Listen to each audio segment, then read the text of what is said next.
ন্যায় বিচার নিশ্চিত করতে গণ অভ্যুত্থানের সকল শহীদ পরিবারকে পুনর্বাসন করবে। সকল আহত শিক্ষার্থী ও জনতার চিকিৎসার সম্পূর্ণ ব্যয় সরকার বহন করবে। সেই লক্ষ্যে স্বাস্থ্য মন্ত্রণালয়ের নেতৃত্বে উপদেষ্টা পরিষদে বৈষম্য বিরোধী ছাত্র আন্দোলনের প্রতিনিধিত্বকারী 2 জন উপদেষ্টার সহায়তায় একটা পূর্ণাঙ্গ তালিকা প্রস্তুত করা হচ্ছে। এই কার্যক্রমের জন্য এবং গণ অভ্যুত্থানের শহীদদের স্মৃতি ধরে রাখতে সরকার অতি দ্রুত জুলাই গণহত্যা স্মৃতি ফাউন্ডেশন নামে একটি ফাউন্ডেশন প্রতিষ্ঠা করার প্রক্রিয়া শেষ পর্যায়ে এনেছে। আপনাদের সবার এবং বিদেশে অবস্থানরত ভাই বোনদের অনুদান এই প্রতিষ্ঠানে পাঠানোর জন্য অনুরোধ করছি। আমি ব্যক্তিগতভাবে এই প্রতিষ্ঠানের চেয়ারম্যানের পদ গ্রহণ করেছি। প্রিয় দেশবাসী, আপনারা লক্ষ্য করেছেন দায়িত্ব গ্রহণ করেই আমাদেরকে আইন শৃঙ্খলা অঙ্গনে অস্থির পরিস্থিতি সামাল দিতে হয়েছে।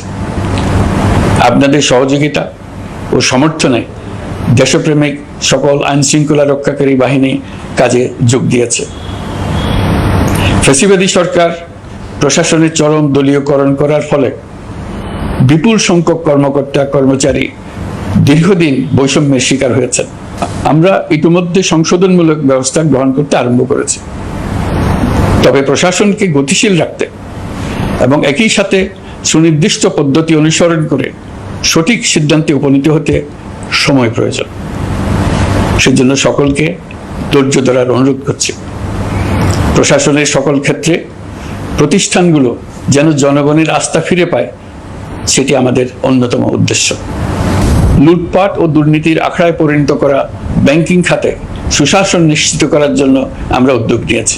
এই খাতে দক্ষ জনবল নিয়োগ দেওয়া হচ্ছে।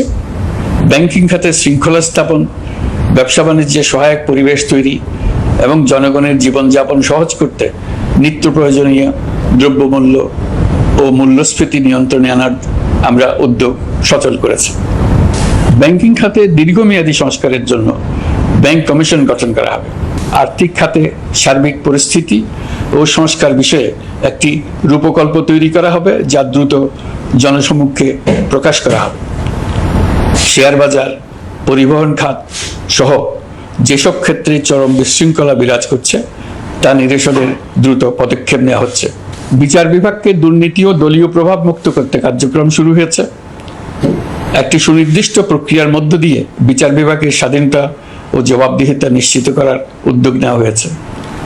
ফ্যাসিবাদী সরকারের বিচার বহির্ভূত হত্যাকাণ্ড, গুম, খুন, অপহরণ এবং আয়নাঘরের মতো চরম ঘৃণ্য সকল অপকর্মের ন্যায় বিচার নিশ্চিত করা হবে। এসব অপকর্মের সঙ্গে জড়িত সকলের বিচার নিশ্চিত করা হবে। তালিকা প্রস্তুত করে মিথ্যা মামলা প্রত্যাহার করা হবে। দুর্নীতি ও সম্পদ পাচারের বিচার করা হবে। আইন শৃঙ্খলার ক্ষেত্রে জনমুখী ও দলীয় প্রভাবমুক্ত জবাবদিহিমূলক কাঠামো সৃষ্টির লক্ষ্যে পুলিশ কমিশন গঠন করা হবে। জাতিসংঘের তদন্ত প্রতিবেদন, দায়িত্বপ্রাপ্ত সকল সংস্থা ও জনগণের সাথে মত বিনিময়ের মাধ্যমে কমিশনের নেতৃত্বে প্রয়োজনীয় সংস্কার করা হবে। বাংলাদেশকে আর কোনোদিন কেউ যেন কোনো পুলিশি রাষ্ট্রে পরিণত করতে না পারে তার ব্যবস্থা করা হবে। তথ্যের অবাধ প্রবাহ ও গণমাধ্যমের স্বাধীনতা নিশ্চিত করা হবে।